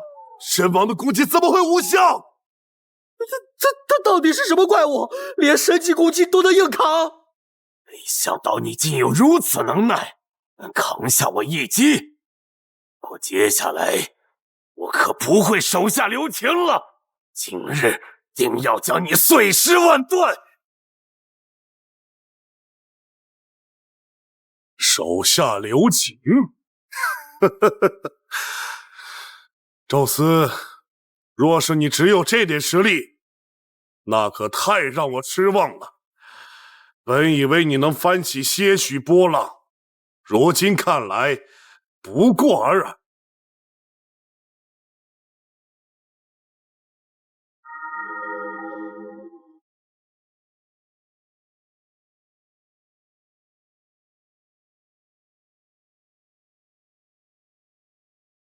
既然你不知天高地厚，那接下来可就别怪我不客气了。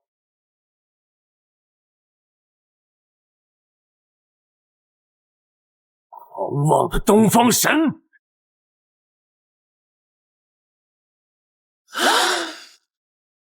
让你灰飞烟灭！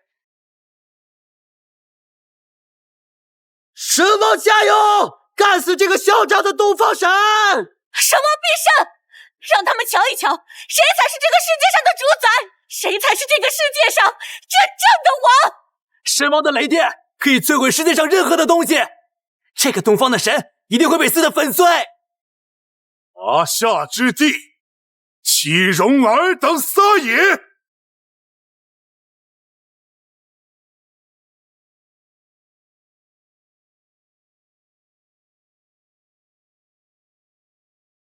皇帝一定要顶住啊！我们一定能赢的，对吧？啊，一定会的。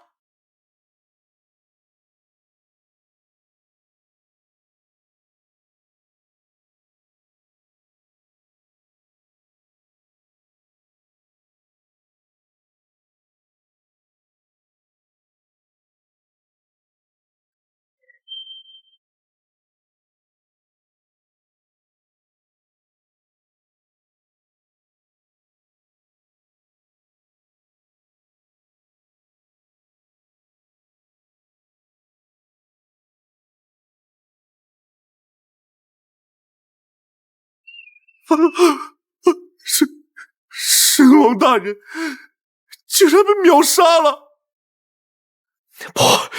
不可能，这绝不可能！华夏的神居然这么强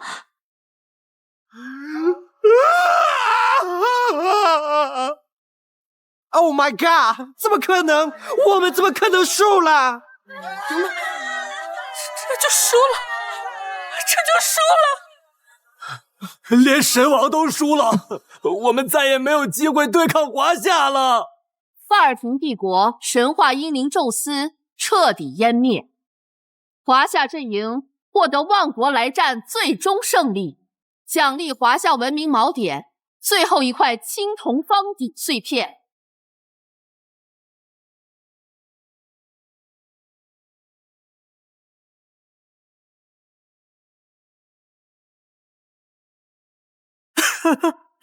终于集齐所有碎片了，华夏文明的复苏指日可待，我们终于胜利了！青铜方鼎完整激活，触发终极文明福泽：一、华夏文明锚点强度最大化；二、解锁文明商店修复权限；三、华夏所有英灵召唤权限永久开放；四、国民文明记忆修复率提升至100%。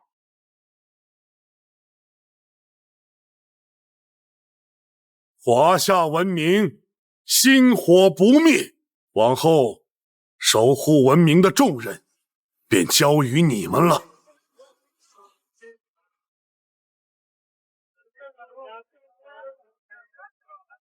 青铜方鼎，以文明之名为引，修复伤变，复苏华夏。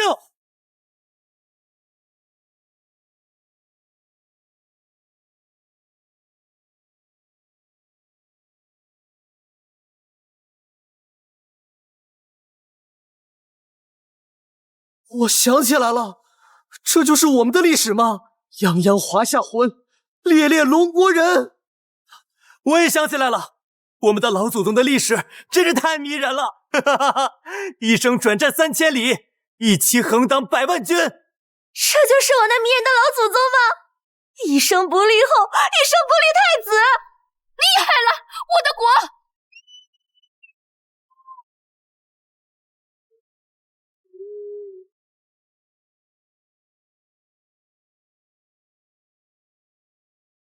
公元2077年，文明商变降临，华夏失根。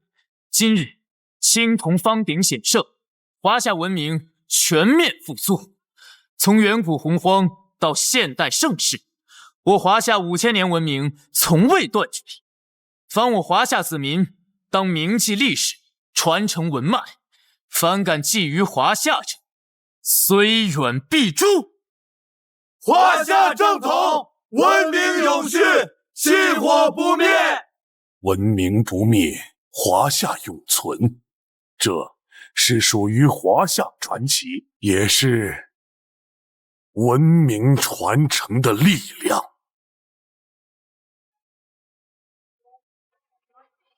陆先生，文明商变已修复，华夏记忆全面复苏，这都多亏了你呀！不，是靠所有华夏子民血脉中的共鸣。只是，这是警告：检测到太阳系外围出现异常空间波动，能量读数超越已知文明等级。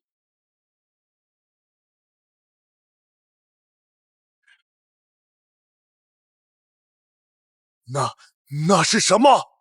不是地球上的敌人，青铜方鼎在示警，有东西要来了。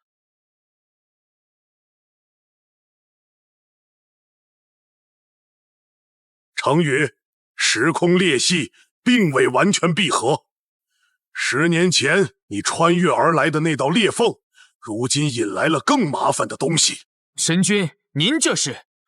与宙斯一战消耗甚大，无需沉眠恢复。但危机将至，华夏不能无神灵守护，无受你神启之术。危急时可借方鼎之力，请诸神短暂附身于选定之人，化身神将者作战。记住，神将对凡人负担极重，每人每日献一次，每次不过3刻钟，且需被附身者与神灵有缘法共鸣。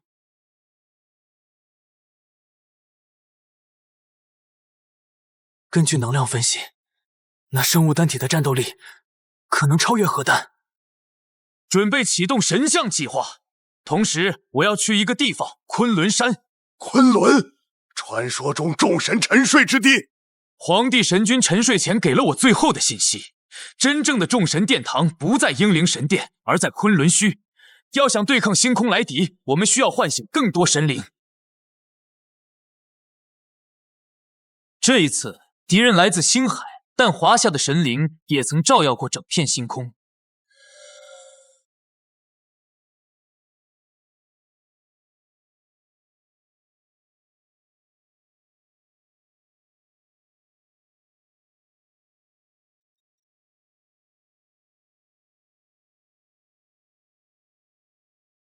陆先生，我叫多吉，山神托梦说今夜有贵人至。山神？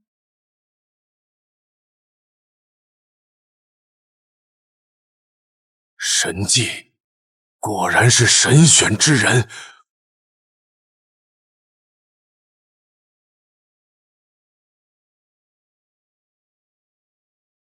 需要钥匙？不，需要认可。华夏血脉为引，文明之火为炬，请开天门。昆仑虚，神话是真的。5000年了，终于有人持定而来，吾乃西王母座下首须神兽白泽。白泽神兽，西王母何在？王母与众神沉眠太久，神性几乎散尽。你虽唤醒皇帝，但若要唤醒整座昆仑虚，需要巨大的能量以及契机。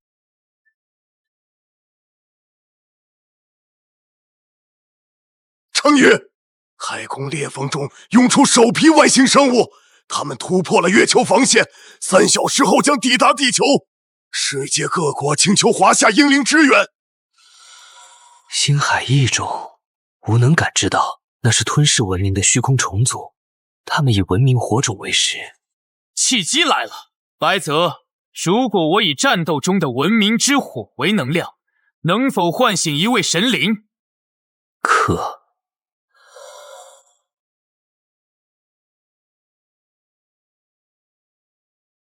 就是他了，补天造人，慈爱众生。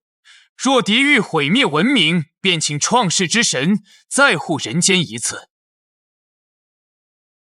善，但唤醒女娲娘娘需要五色图与万民祈愿。告诉世界，坚持3小时，3小时后，华夏的创世神将降临人间。同胞们，外星虫族将至。我们需要唤醒女娲娘娘，请每人取一撮家乡土，混合清水，在心中默念祈愿。我们需要万民愿力，汇聚5色神土。娘娘保佑，保住咱的粮仓。女娲娘娘，让怪物不要来吓我妹妹。请护我华夏边疆。师母，归来吧。五色土非指颜色，而是五方大地的精气。万民真心祈愿，土便有了神性，才可召唤女娲娘娘。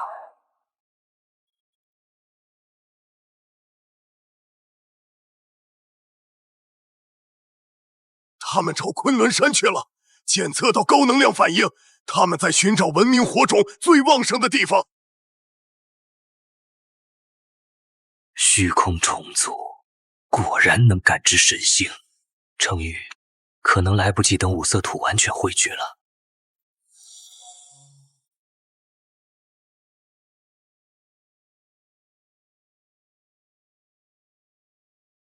白泽，如果我以自身为容器，强行承接愿力，能否提前唤醒女娲？不可。凡人之躯承载神性愿力，轻则经脉尽碎，重则魂飞魄散。魂飞魄散便魂飞魄散吧，总比看着虫族毁掉昆仑虚强。来吧！停下，你会死的。死就死吧，以我血肉为引神之祭，请女娲娘娘显圣。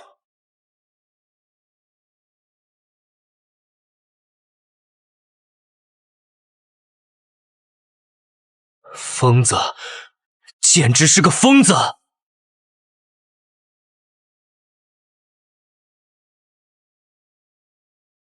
无知子民，莫怕！无知子民，莫怕！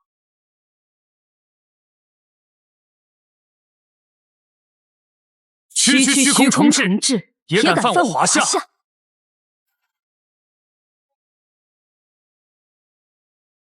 娘娘小心！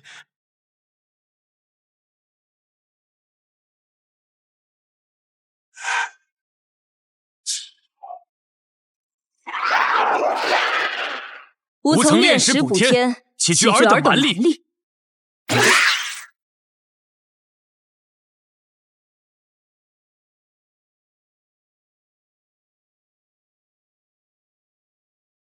虚空造物终归虚无，散！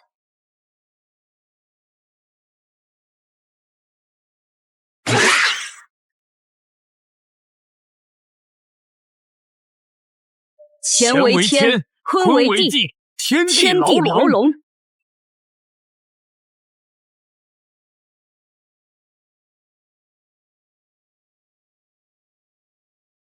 虽是生灵，但尔等以文明为食，留之不得。归虚。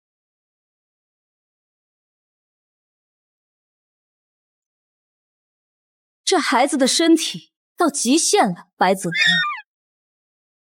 我只能苏醒片刻，虫族主力仍在星空裂缝中，其母皇实力堪比真神，需尽快唤醒更多同道。吾留一缕造化神性于你体内，危急时可点化万物为兵，但切记不可滥用造化之力，否则你将逐渐失去人性，化为天道傀儡。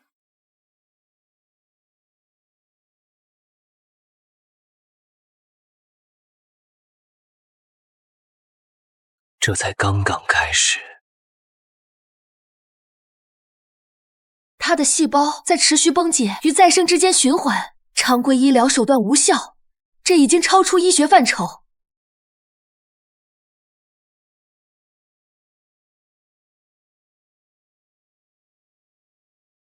他在消化女娲娘娘的神性传承，肉身凡胎承载神力，自然要经历改造。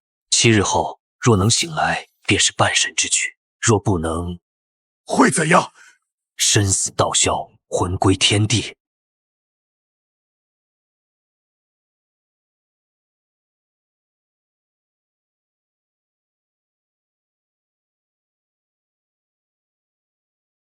他们在系统性的吞噬文明载体，凡是有历史文物的地方，都遭到重点攻击。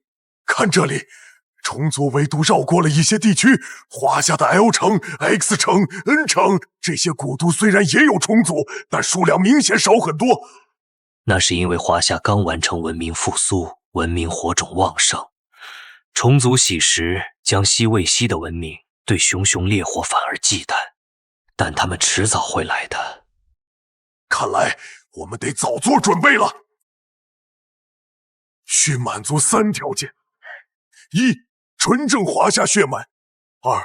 与某位神灵有缘法共鸣；3. 心志坚定，愿为文明赴死。神将有代价，每次附身会燃烧寿命，且可能留下永久的神性侵蚀。简言之，这是用命换力量的禁术。你们都知道代价，现在退出，无人会怪罪。老祖宗的东西，不能在我们这代被虫子啃了。我申请与真武大帝共鸣。我母亲说这块玉是夏朝祭天礼器，我想试试请9天玄女。不天歌记载的星官皆是上古天神，我申请与紫薇大帝共鸣。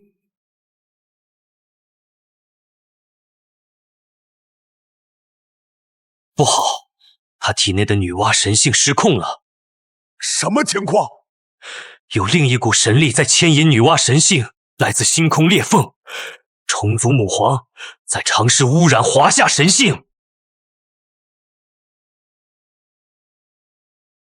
虫族母皇在通过裂缝投射虚空神性，想将女娲的造化之力污染为毁灭之力。一旦成功，陆成宇将成为母皇降临的载体。生命体征跌破临界值，准备强心剂。没用的，这是神性层面的战斗。神性必须立刻进行神降，用华夏正神的纯粹神性帮陆成宇驱散污染。谁与真武大帝共鸣度最高？我叫陈真，武当三丰派第17代传人。好小子！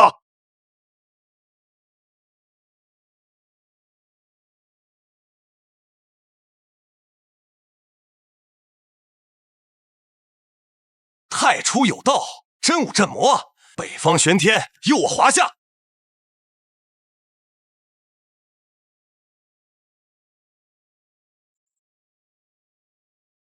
虚空邪气久违了。真武道魔天尊，您苏醒了。仅是一缕分神，但够了。北斗助死，南斗助生，邪祟退散。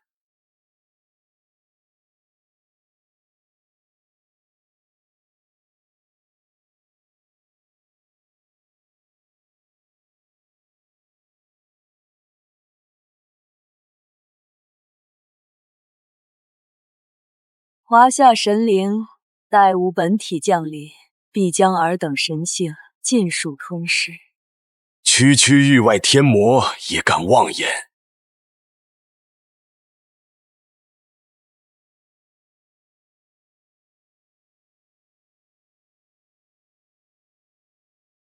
行了，但这孩子体内神性过于驳杂，需静养3月，不可再动神力。虫族母皇本质是虚空魔神，专克信仰神灵，因为它本身无固定形态，可模拟任何神性进行污染。要胜它，需用非神之力。非神之力！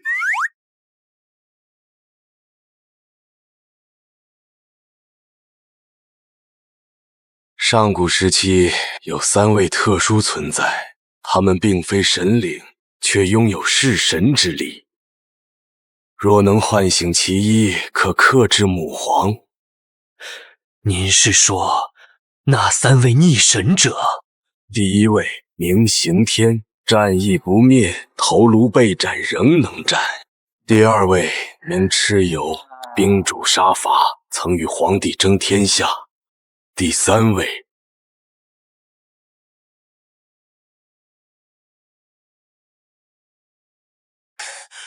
成功了！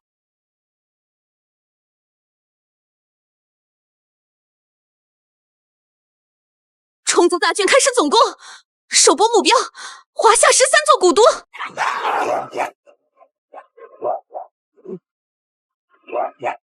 他们在做什么？等等，检测到文明能量被抽取。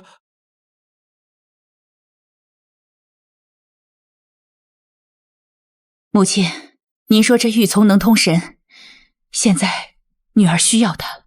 九天玄女娘娘，请您助我守城。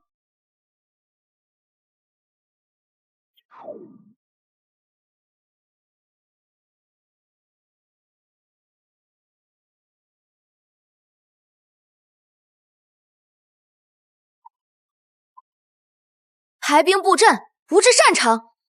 传令，弓箭手换火矢，对准虫族能量节点。骑兵预备从西门佯攻，吸引空中单位。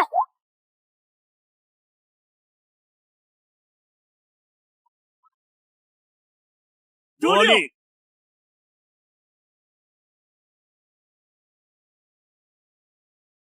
兵法云：擒贼先擒王。